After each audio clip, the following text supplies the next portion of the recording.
तो आज के लेक्चर में हम अवतल दर्पण द्वारा प्रतिबिंब बनना एवं उत्तल दर्पण द्वारा प्रतिबिंब बनना किस प्रकार प्रतिबिंब बनते हैं। तो सबसे पहले हम अवतल दर्पण बना लेते हैं और इसके बाद बिंब की विभिन्न स्थितियों के और तथा उससे बने प्रतिबिंब के बारे में जान लेते हैं। तो सबसे पहले देखिए, मैंने आपको बताया था, देखिए ये हमने अवतल दर्पण बनाएंगे, किस तरह पॉलिश करेंगे तो ये अवतल दर्पण बन जाएगा। तो मैंने आपको तो हम इसकी उभरी हुई सतह पर पॉलिश कर देंगे तो ये अवतल दर्पण बन जाएगा। ये बन गया अवतल दर्पण। ठीक है, तो देखिए मैंने इसका जो है सेंटर कहाँ मानेंगे, देखिए मैंने इस जगह पर रखा था। ठीक है, ये पूरा गोला था, मान लो ये पूरा गोला। ठीक है, पूरा गोला बनाएंगे, पर मैं उतना नहीं बना रहा हूँ क्योंकि ये हमने यहाँ सेंटर मान लिया। ठीक है, जिस जगह पर हमने रखा था, क्योंकि ये इसी जगह पर तो सेंटर होगा और इसका इसके और इसके मिडिल में बीच में बिल्कुल। अब देखेंगे हम, तो हम 6 सेंटीमीटर है तो इसका 3 मान लेंगे। 3 सेंटीमीटर में इसका फोकस बिंदु हो गया। ठीक है, ये इसका फोकस बिंदु। तो हम मुख्य अक्ष बना लेंगे। तो हम एक मुख्य अक्ष बना लेते हैं। ठीक है, तो हमने मुख्य अक्ष इस प्रकार बना लेंगे। ठीक है, दर्पण को थोड़ा सा हम आगे बढ़ा देते हैं।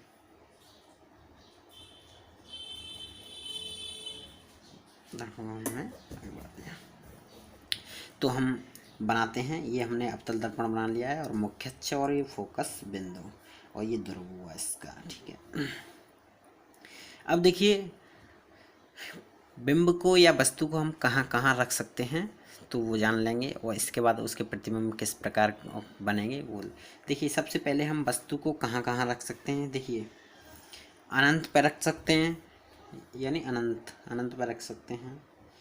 सेकंड पोजीशन सी के इस तरफ रख सकते हैं और सी के इस तरफ रख सकते हैं, यानी इस तरफ रखेंगे तो वो सी और एफ के बीच में हो जाएगा, इस तरफ रखेंगे वो तो सी के परे हो जाएगा। और यहाँ फोकस बिंदु पर भी रख सकते हैं और फोकस बिंदु और ध्रुव के मध्य में भी रख सकते हैं और सी पर वक्रता केंद्र पर भी रख सकते हैं। तो ठीक है, तो सबसे पहले हम सी से परे वस्तु को रखेंगे, मान लो। ठीक है, सबसे पहले किरण आरेख बनाने से पहले मैं आपको सभी जो है सभी स्थितियों के लिए प्रतिबिंब का बनना सिखा देता हूँ। इसके बाद जो है किरण आरेख किस प्रकार बनाएंगे मैं वो आपको बताऊँगा। देखिए सबसे पहले शॉर्ट ट्रिक जान लेते हैं, वही ज़रूरत काम आती है। देखिए जैसे जैसे हम इस तरफ बढ़ेंगे, यानी हम राइट साइड लेफ्ट साइड से राइट साइड जाएंगे।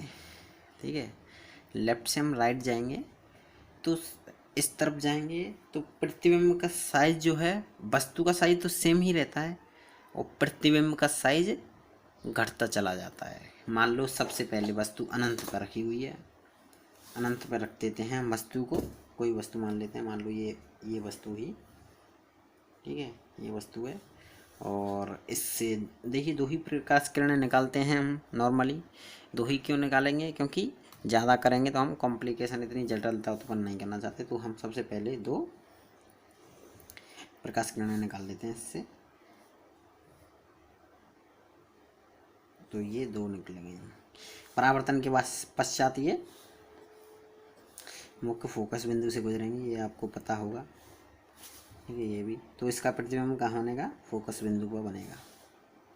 फोकस बिंदु पर अत्यंत सूक्ष्म बनेगा एवं वस्तु से बहुत छोटा बनेगा एवं वास्तविक बनेगा एवं बहुत छोटा एवं उल्टा बनेगा। ठीक है, ठीक है, तो अब देखिए सबसे पहले अनंत पे ही बस्ती को रखेंगे। अनंत से फिर इधर आएंगे, हम दर्पण की तरफ लौटेंगे तो अनंत पे इसके पास सब बिंदु साइज का बना था, इससे थोड़ा सा बड़ा बनेगा, फिर बड़ा बनेगा, फिर उससे भी बड़ा बनेगा।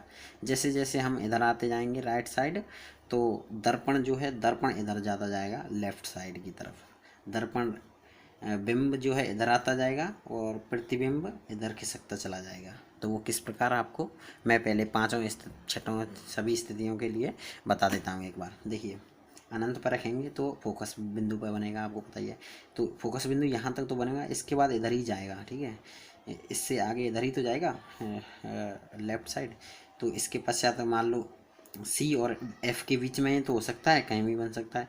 फिर इसके बाद सी और अनंत के बीच में बन सकता है और अनंत पे बनेगा। तो हम सबसे पहले मान लो हमने अनंत पर रखा, अनंत पर रखा तो वो यहाँ बना फोकस बिंदु पे, ठीक है। एक एक यानी जहाँ एक है वहाँ उसका सेम नंबर है, वो प्रतिबिंब वस्तु का प्रतिबिंब वहीं बनेगा। अगर मान लो फिर हमने सी के परे रख दिया कोई भी बिंब, सी के परे रखा तो उसका प्रतिबिंब जो है यहाँ बनेगा, सी और एफ के बीच में, सी के परे रखने पर,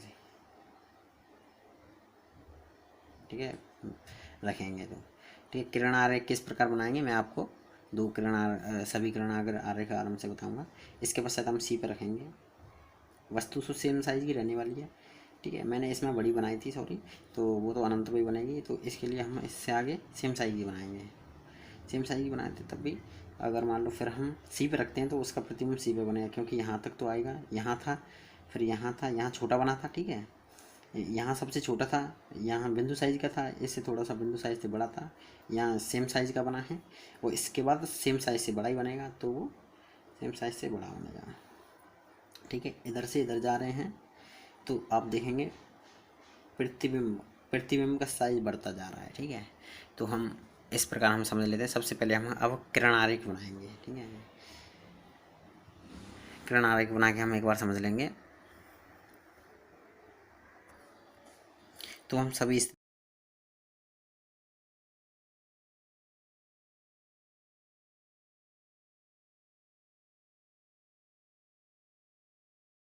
स्थितियों के लिए मैंने अब देखेंगे, देखिए हम पकड़ेंगे इस तरफ, ये हमने बना दिया, इस जगह पे इसका सेंटर बनेगा, ठीक है, सेंटर बना दिया। इसके और इसके मध्य में हम देख लेंगे जो कितनी है, 4 सेंटीमीटर है, 4 सेंटीमीटर थोड़ा सा ज़्यादा है। हम दो पे इसका फोकस बिंदु बना देंगे, दो पे, क्योंकि इसका आधा होता है फोकस बिंदु पे। तो इनको हम मिलाते हुए मुख्य अक्ष बना देंगे। हमने इसकी मुख्य अक्ष बना दिया है, ठीक है। यहाँ ध्रुव है इसका ध्रुव। तो हम वस्तु को सबसे पहले रखेंगे हम अनंत पे, अनंत पे रख दिए। देखो अनंत का तो मैंने बता ही दिया आपको अब, ठीक है, सॉरी। अब हम अनंत पे रख दिया हमने, अनंत का मैंने आपको बता दिया है। अब रखेंगे हम सी के परे, यानी सी के परे रखेंगे हम वस्तु को, हमने रखा सी के परे। मान लो ये वस्तु है ए बी, ये भी कोई वस्तु है, हमने इसे रखा। तो आपको पता होगा एक तो मुख्य अक्ष के समांतर निकलेगी इससे किरण। हम दो ही किरण मान के चलते हैं, वैसे तो अनंत प्रकाश किरणें निकलती हैं, लेकिन हम दो ही किरण बनाएंगे जिससे हमें प्रतिबिंब बनाने में ज़्यादा दिक्कत ना हो।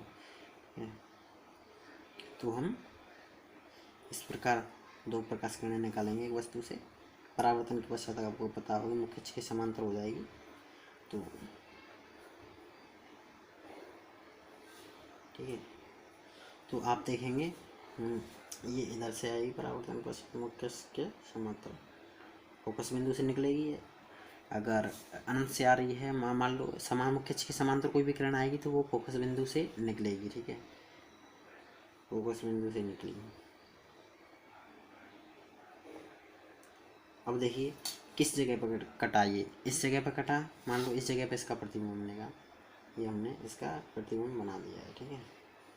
अब देखिए प्रतिबिंब ए डैश बी डैश, ठीक है, प्रतिबिंब ए डैश बी डैश बना, इसका प्रतिबिंब। देखिए सबसे पहले कहाँ रखा था हमने, सी से परे रखा था, यानी वक्रता केंद्र के परे।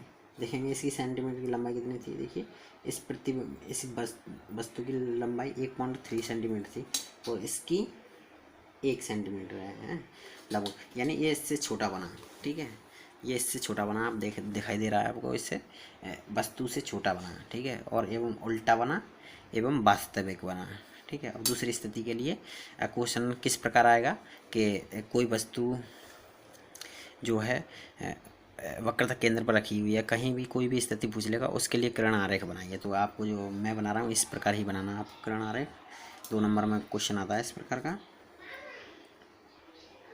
तो मैंने आपको बता ही दिया है। तो हम देखेंगे तीसरी स्थिति के लिए हम बिंब को रख देंगे, वस्तु को रख देंगे सी पे वक्रता केंद्र पे, ये हमने वक्रता केंद्र पर रख दी वस्तु। दो प्रकाश किरणें निकालेंगे, एक मुख्य अक्ष के समानांतर, दूसरी फोकस बिंदु से होते हुए। तो हम देखेंगे इसका प्रतिबिंब कहाँ बनता है। तो प्रकाश किरणें निकाली हमने, ठीक है। अब देखते हैं ये परावर्तन के पश्चात फोकस बिंदु से गुजरेगी और ये वाली परावर्तन के पश्चात मुख्य अक्ष के समानांतर हो जाएगी। तो देख लेते हैं इसका प्रतिबिंब कहाँ बनता है। देखिए इसका प्रतिबिंब यहाँ बना, यानी सी पे ही बना है। इस प्रकार सी पे थोड़ा सा इसमें मेजरमेंट में गलती होगी, थोड़ा सा इधर बन गया। वैसे है कि सी पे बना है, ठीक है। सी पे अगर सी पे रखते हैं ए बी वस्तु को, तो उसका प्रतिबिंब भी सी पे वक्रता केंद्र पे ही बनता है एवं उल्टा बनता है एवं वास्तविक और सेम आकार का बनता है, ठीक है। इसके पश्चात हम चौथी स्थिति के लिए हम देखिए हम इधर से इधर जा रहे हैं, लेफ्ट से राइट साइड जा रहे हैं। सबसे पहले अनंत पे थे तो उसका प्रतिबिंब फोकस बिंदु को बना था। उसके बाद पश्चात हम सी से परे आए थे तो उसका प्रतिबिंब है सी और एफ के बीच में बना था, यानी इधर से इधर बढ़ रहा है प्रतिबिंब। वस्तु इधर से इधर बढ़ रही है तो प्रतिबिंब इधर से इधर। तो देखेंगे इधर से इधर बढ़ा। सबसे पहले एफ पर था, एफ बना, इसके बाद सी और एफ के बीच में बना, इसके बाद सी पे बना और इसके बाद सी से परे बनेगा। देखिए किस प्रकार बनेगा सी से परे। तो हम ये फोकस बिंदु रहा और हम रखेंगे सी और एफ के बीच मध्य में वस्तु रखी हमने, ये वस्तु रख दी हमने। दो प्रकाश किरणें निकालेंगे हम इससे। देखिए इससे आपकी बुक में देखेंगे एनसीईआरटी में, तो वो और भी तरीके से है किस प्रकार आपको दो किरणें निकालनी है। सीधी बात यह है, आपको या तो आप इस प्रकार भी निकाल सकते हैं दो किरणें। देखिए ये वस्तु रखी आपने और ठीक है, मैं आपको सही सरल तरीके ही बता देता हूँ ताकि आपको ज़्यादा दिक्कत ना हो। आप इस प्रकार बनाएंगे आपको नंबर पूरे मिलेंगे, ठीक है। परावर्तन के बाद हम मुख्य अक्ष के समांतर हो जाएगी, मुख्य अक्ष के समांतर हो गई और ये फोकस बिंदु से गुजरेगी। तो देखेंगे इसका प्रतिबिंब कहाँ बनेगा। तो इस जगह पर काटा तो इसका प्रतिबिंब ये सी था, वक्रता केंद्र था, तो इस सी से परे बना है, यानी सी से परे बना। सी और एफ के बीच में रखेंगे, सी से परे बना है, वस्तु से बड़ा बना है और उल्टा बना है, ठीक है। ये वी प्रतिबिंब ए डैश और वी डैश, ये प्रतिबिंब हुआ, ये वस्तु ये प्रतिबिंब हुआ। तो चौथे 5 स्थिति के लिए हम जान लेंगे सी ये फोकस बिंदु रहा। इसके पश्चात हम एफ पर रखेंगे कोई भी वस्तु को फोकस बिंदु पे। तो आप देखेंगे आपने परावर्तन नियम में वस्तु के नियम में पढ़ाई होगा, क्या कहते हैं परावर्तन संबंधी नियम में, कि फोकस बिंदु से निकलेगी तो फोकस बिंदु यह मतलब ये है, इधर से जाएगी तो इधर से ही आ जाएगी। वक्रता केंद्र से कोई भी किरण जाती है तो वक्रता केंद्र से ही वापस आ जाएगी, ठीक है। ये वस्तु हुई पूरी यहाँ तक। और एक और प्रकाश किरण इसके समांतर निकालेंगे तो देखेंगे इसका प्रतिबिंब कहाँ बनेगा। परावर्तन के पश्चात ये फोकस बिंदु से गुजरेगी।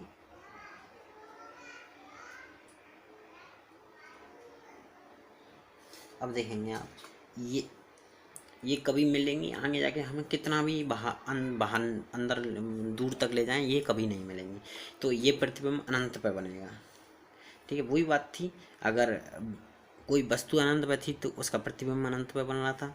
अगर कोई वस्तु यहाँ आ गई फोकस बिंदु पे आ गई तो उसका प्रतिबिंब भी अनंत पे ही बनेगा। वही बात है, इधर से इधर या इधर से उधर, ठीक है। तो इसका अनंत पे बनेगा।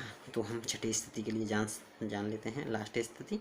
तो एफ तक तो हो गया और एफ और पी के बीच में, यानी फोकस बिंदु और ध्रुव के बीच में रखेंगे तो हम किस प्रकार उसका प्रतिबिंब बनेगा देख लेते हैं।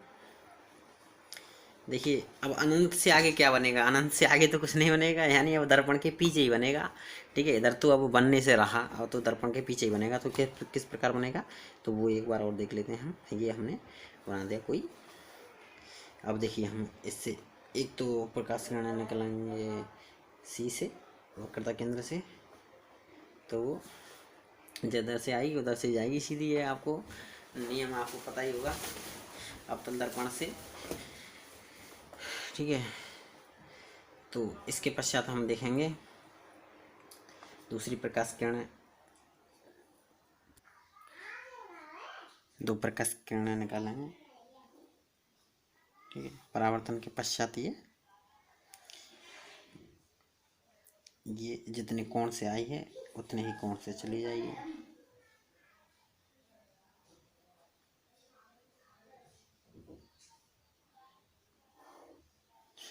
थोड़ा सा हिल गया इस वजह से, ठीक है। अब देखेंगे आगे तो ये कभी नहीं मिलेंगे, क्योंकि यहाँ कम गैप था, यहाँ और ज़्यादा हुआ तो और ज़्यादा, तो ये गैप बढ़ता ही जाएगा, तो आगे तो ये मिलेंगी नहीं। और अनंत तक तो वैसे ही बात होगी, तो इन्हें पीछे ही मिल सकते हैं ये। तो हम ऐसे ही इस प्रकार पीछे ले जाएंगे, और इस प्रकार हम पीछे ले जाएंगे डैश डैश करके, और इसको भी पीछे ले जाएंगे हम, तो ये यहाँ कहीं जाके मिल जाएंगे। तो वो जो प्रतिबिंब बनेगा वस्तु से बड़ा बनेगा एवं सीधा बनेगा, सीधा बनेगा एवं दर्पण के पीछे बनेगा, दर्पण के पीछे कहीं भी बन जाएगा, ठीक है।